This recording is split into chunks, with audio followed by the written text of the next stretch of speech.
Assalamualaikum warahmatullahi wabarakatuh. Perkenalkan, nama saya Ahmad Lukmanul Hakim. Di sini saya akan menjawab pertanyaan soal UTS nomor 3 tentang Khulafaur Rasyidin. Jadi sejarah singkatnya, Khulafaur Rasyidin ini setelah Nabi Muhammad wafat, umat muslim sempat mengalami kebingungan karena beliau tidak meninggalkan wasiat tentang siapa yang akan menggantikannya sebagai pemimpin umat Islam.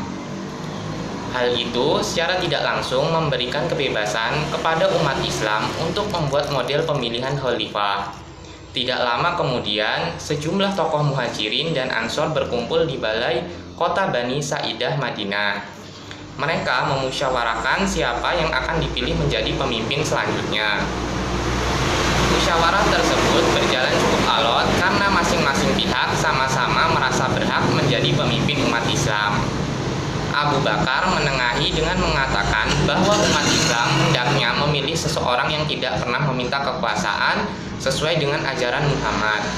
Selain itu, kekhalifahan seharusnya dipegang oleh orang yang mampu memegang amanah, tidak gila akan kekuasaan, peka terhadap masyarakat, dan tidak silau harta. Dengan kriteria tersebut, umat muslim sepakat memilih Umar bin Khattab. Akan tetapi Umar bin Khattab menolak dan justru meminta Abu Bakar untuk menjadi pemimpin. Pernyataan Umar tersebut pun langsung diamini oleh kaum muhajirin dan ansor serta seluruh umat Islam.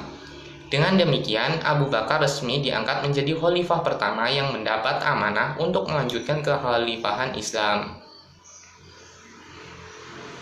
Secara bahasa, Khulafaur adalah bentuk jamak dari khalifah yang artinya pengganti, pemimpin, atau penguasa yang diangkat setelah Nabi Muhammad untuk melanjutkan tugas beliau sebagai pemimpin agama dan kepala pemerintahan, tetapi bukan sebagai nabi ataupun rasul. Sedangkan Ar-Rasyidin adalah bentuk jamak dari Ar-Rasyid yang artinya orang yang mendapat petunjuk. Jadi, menurut bahasa, Khulafaur Rasyidin adalah orang yang ditunjuk sebagai pengganti, pemimpin, atau penguasa yang selalu mendapat petunjuk dari Allah. Di masa kekuasaan Khulafaur Rasyidin yang berjumlah 4 khalifah, yaitu Abu Bakar As-Siddiq, Umar bin Khattab, Utsman bin Affan, dan Ali bin Abi Thalib, pada masa kepemimpinannya, Khulafaur Rasyidin memberi kontribusi besar bagi peradaban Islam. Para khalifah yang berkuasa selalu menerapkan nilai-nilai ajaran Islam dalam kepemimpinannya, dan mereka dikenal mempunyai perilaku terpuji yang patut diteladani umatnya. Pada masa kejayaannya, Khalifah Rasyidin membentang dari Jazirah Arab, Levan, Kaukasus, sebagian Afrika Utara, dataran tinggi Iran, dan Asia Tengah. Pemerintahan Khulafaur Rasyidin memegang kendali pemerintahan Islam selama kurang lebih 30 tahun dari 632 sampai 661 Masehi, dan setiap khalifah mempunyai kebijakan yang berbeda. Yang pertama, Abu Bakar As-Siddiq dari tahun 632 sampai 634 Masehi. Pada masa pemerintahan Abu Bakar As-Siddiq terjadi perang Riddah atau perang melawan kemurtadan untuk mengatasi perpecahan yang terjadi setelah Nabi Muhammad SAW wafat. Di akhir kepemimpinannya, Abu Bakar memperluas daerah kekuasaan dengan mengirim tentara keluar. Selanjutnya, Khalifah Umar bin Khattab 634 sampai 644 Masehi. Ketika Abu Bakar digantikan Umar bin Khattab, Islam mengalami kemajuan sangat pesat. Pasukannya berhasil mengalahkan 2 kekuatan besar saat itu, yakni Romawi di barat dan Persia di timur. Selain itu, kekuasaan Islam pada masa pemerintahan Umar meliputi Jazirah Arab, Palestina, Suriah, sebagian Persia, dan Mesir.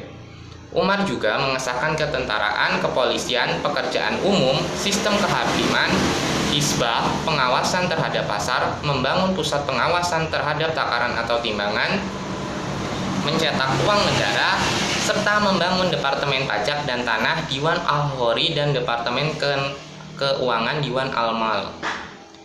Sedangkan kepada kelompok non-muslim, Umar memberikan kemerdekaan beragama.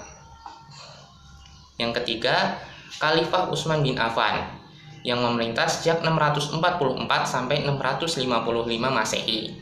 Di masa kepemimpinan Utsman, umat Islam mengalami era paling makmur dan sejahtera.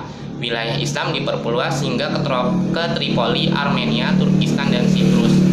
Namun di periode kedua terjadi perpecahan dan pemberontakan karena jabatan-jabatan strategis di pemerintah diberikan Utsman kepada keluarga Bani Umayyah. Pada tahun 655 Masehi, sekitar 1.500 orang bahkan datang ke Madinah untuk memprotes kebijakan Utsman. Dan yang terakhir, Khalifah Ali bin Abi Thalib yang memerintah pada tahun 655 sampai 600 Masehi.